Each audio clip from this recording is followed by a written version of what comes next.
North Karachi میں عید کے دن ایک گھر میں قادیانیوں نے خفیہ طور پر جماعت خانہ بنایا ہوا تھا جس میں وہ عید کی نماز ادا کر رہے تھے. قادیانیوں میں غیرت بالکل بھی نہیں ہے.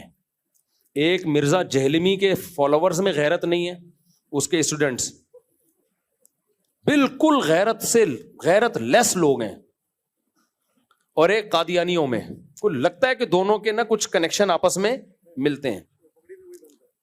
آپ مرزا غلام احمد قادیانی کی کتابوں سے مرزا غلام احمد قادیانی کو جھوٹا ثابت کرنے کے لیے کوئی لمبے چوڑے دلائل کی ضرورت نہیں ہے. اس کی کتابیں نکالو, اس کی کتابیں نکال کے بتاؤ اس یہ کیا کچھ لکھ کے گیا ہے اور کیا کیا تضاد ہیں اس کی باتوں میں. اسی سے قادیانی بھاگ جاتا ہے. لیکن آپ کسی قادیانی کے سامنے مرزا کے کردار پہ بات کرو, اس کی کتابوں میں جو اس نے شگوفے چھوڑے ہیں, لطیفے چھوڑے ہیں, بکواسات کی ہیں, اتنی زیادہ ہیں, مگر قادیانی اتنے ڈھیٹ ہیں اس ٹاپک پر بات کرنے کے لیے تیار نہیں ہوتے. بھائی تم مرزا غلام احمد قادیانی تھا, اس کی شخصیت کو لاؤ نا, ذرا سامنے شخصیت کو لاؤ نا. نبوت تو بات کی چیز ہے, پہلے تو ذات ہے نا, شخصیت ہے, کردار ہے, اور اس کی جو باتیں ہیں وہ ہیں. لیکن میں نے دیکھا ہے, ہم نے تو بچپن میں یہ سارے کام کیے ہیں, قادیانیوں سے بحثیں بھی کی ہیں, ان کے لوگوں کے پاس بھی گئے ہیں. ہمارے اساتذہ قادیانیوں کی کتابوں سے نکال کے مرزا غلام احمد قادیانی کی جو بکواسات ہیں, جو کسی پیغمبر کی بات ہو ہی نہیں سکتی, بلکہ کسی شریف انسان کی بات نہیں ہو سکتی, وہ وہی کر سکتا ہے جو دماغی طور پہ بالکل مفلوج ہو چکا ہو. لیکن آپ قادیانیوں کے سامنے دلائل کیا مار لگا دو, ڈھیٹ کے بچے ہل کے نہیں دیتے. وہ ہم کہتے ہیں بھائی اس کا تم یہ ثابت کر دو کہ وہ کوئی اس کی کھوپڑی صحیح کام کرتی تھی, یہ ثابت کر دو, وہ نہیں کرے گا. تو اسی طرح یہ مرزا جہلمی ہے. انجینئر علی مرزا کے کسی نے اس کے دماغ مینٹل ہیلتھ کو دیکھنا ہونا تو مولانا عمران صفدر صاحب کے چینل کو سبسکرائب کرے. وہ سمجھ رہے ہو, مولانا عمران صفدر صاحب ہیں یوٹیوب پہ, انہوں نے صرف انجینئر کے تضاد نکالے ہیں. آج کیا کہہ رہا ہے, کل بالکل یو ٹرن لے کے الٹی بکواس کر رہا ہے, اگلے دن الٹی بکواس پھینکتا جا رہا ہے.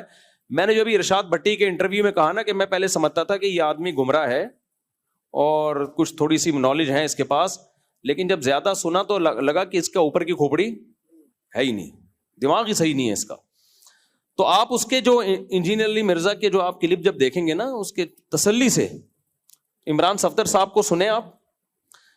کام تو میرے کرنے کا تھا, لیکن ہمارے پاس تو 20 اور اتنے کام ہے نا, خالی ایک ہی بندہ تو نہیں ہے جس کا ہم نے ذمہ داری لی ہوئی اور ٹھیکہ لیا ہوا ہو. تو اس کے لیے کچھ لوگوں نے اپنے آپ کو فارغ کیا ہے. تو مولانا عمران صفدر صاحب کا چینل آپ سبسکرائب کریں, آپ کو میں مشورہ دے رہا ہوں, اور دیکھیں وہ بکواسات کیا کرتا ہے, دعوے کیا کرتا ہے اور کرتا کیا ہے. ٹھیک ہے نا, دعوے یہ کرے گا میرے جیسا قرآن کسی کو نہیں آتا, آگے اس کی قرآن غلط پڑھنے کی ویڈیوز چل رہی ہوں گی. ایک غلطی انسان کر لیتا ہے, 2 غلطیاں کر لیتا ہے ہر دفعہ, یار تو جب پڑھتا ہے کم وقت غلطی پڑھتا ہے, ترجمے تو غلط کرتا ہے. تو اور پھر اپنی باتوں میں تضاد, آج کیا کہہ رہا ہے, کل بالکل اس کے اپوزٹ کہہ رہا ہے, پرسوں الگ بات کر رہا ہے. ایک دعوے پہ ٹکتا نہیں ہے بھائی, اتنے تضاد ہیں.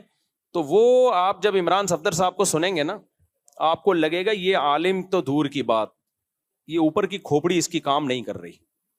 لیکن جتنے ڈھیٹ مرزا غلام احمد قادیانی کے فالوورز ہیں نا, اس سے بڑے ڈھیٹ یہ اس کے فالوورز ہیں انجینئر علی مرزا کے. کتنا ذلیل کر لو اس کو, کتوں کی طرح ذلیل کر لو اس کو, لیکن انہوں نے اپنے پیر کو پیر ماننا ہے. ایک جہلم والا واقعہ کافی تھا شرم سے ڈوب مرنے کے لیے, کیا خیال ہے؟ صرف ایک وہ واقعہ کافی تھا کہ جب مجھے بار بار چیلنج کر کے بلا رہا تھا, میں گیا 48 گھنٹے ہو کر آیا. اس کے جو اسٹوڈنٹس ہیں نا, ان کے لیے ایک ہی بات کافی تھی, یار اتنے بڑے بڑے بھڑکیاں ماری تھی اس نے اور کیسے دم دبا کے گیدڑ کی طرح بھاگا ہے, یہی ایک کافی تھا ذلیل ہونے کے لیے. لیکن اتنا کافی نہیں ہوا. اس نے کہا کہ نہیں, اس کے نا مجھے ایک واقعہ یاد آتا ہے. ایک آدمی کی لڑائی ہوئی تو اس کو پتا تھا میں سامنے والے سے پٹوں گا, تو بھائی تو چیلنج ہی نہ کر, کمزور ہے. تو سامنے والے کو کہتا ہے کہ لڑائی کی کہ تو ذرا مجھ سے مقابلہ کر. اس نے آ کے کوٹ دیا طبیعت سے, اب ذلیل ہو گیا. لیکن یہ ذلت اس کو سمجھ میں نہیں آئی, اس نے کہا کہ اور ذلیل ہونا ہے. تو اس نے اس پہلوان سے بولا کہ یار یہ تو تیرا علاقہ ہے نا, میرے علاقے میں آ کے لڑ, میرے علاقے میں آ. اس اس نے کہا ٹھیک ہے, اس کے علاقے میں آ کے مارا, اس کو کوٹا نا پبلک کے سامنے.